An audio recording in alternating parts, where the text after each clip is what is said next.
Olá, Marcelo. Olá, Diogo. Vocês conseguiram me fazer falar de literatura em público, algo que eu não tenho feito realmente, estou afastado, mas esse encontro de vocês era irrecusável. Mas, Marcelo, algumas coisas eu não vou poder falar. Por exemplo, sobre Diogo Monteiro, né? Sobre o Diogo eu não posso falar, não porque não o conheço, eu conheço bem, mas porque eu seria suspeitíssimo, seria a fonte mais suspeita que você possa imaginar. Ele não só é um amigo muito querido, um parceiro de várias jornadas, como é um irmão que a vida me deu. Eu amo o Diogo profundamente. Então, para falar de Diogo, a gente fala depois do programa e eu garanto a você que é sempre o papo que vale a pena. Sobre o lugar de Diogo na literatura contemporânea, eu também não posso falar. Eu tenho lido, mas tenho lido pouco. Você sabe que eu era obsessivo, né? Quando eu queria abordar algum tema, eu passava meses ali matutando, pesquisando, estudando, planejando. E ainda assim, de vez em quando, falava bobagem. Imagina agora, né? E vemos e convenhamos, mais alguém falando bobagem sobre literatura, sobre crítica, sobre cultura brasileira é algo que não precisamos, né? Eu tenho muitas bobagens intermináveis, mas a gente pode compartilhar essas outras bobagens no bate-papo aí depois do programa. Sobre o livro aí sim, sobre o livro de Diogo, eu acho que eu posso falar um pouco. Não é fácil. Posso falar primeiro que eu não sou suspeito, você sabe que eu nunca tive fama, né, de deixar que a amizade conduzisse ali minhas opiniões sobre os livros, sobre a literatura, mas a dificuldade é outra. Eu vou tentar usar uma dicotomia aqui, as dicotomias são redutoras, mas talvez com ela você entenda a minha dificuldade. Viagens. Literatura não deixa de ser uma viagem, né? Você sabe que existe aquela viagem que você pode usufruir e aproveitar de qualquer modo.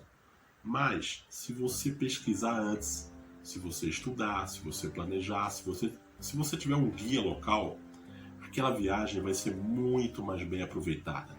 Você vai ter realmente a sensação de que conheceu o lugar. Tem literaturas que são assim, pedem, né, um paratexto, pedem o diálogo com a crítica, com a academia, pedem as resenhas. De fato, todas essas experiências, esses diálogos, essas conexões ajudam o leitor nessa convivência com algumas dessas obras. Diogo é um outro tipo de autor. O livro dele, a literatura dele, é como aquela outra viagem.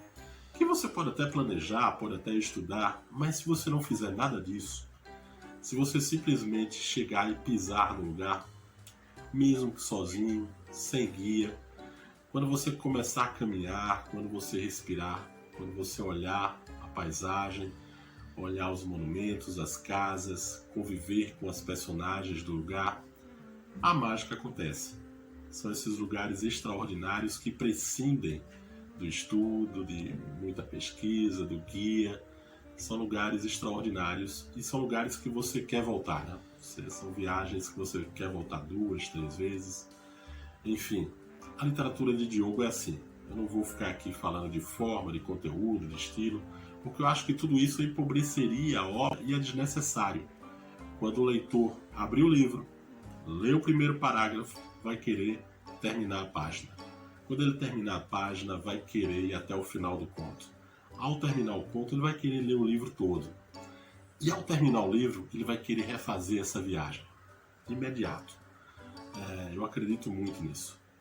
E acho que esse leitor também vai querer conhecer outras viagens de Diogo. Aí eu não sei como vão ser. Porque quando o Diogo criou a essência dessa obra, que foi modificada várias vezes, ele ainda não vivia o meio literário. E a gente sabe que o meio literário transforma a gente, né?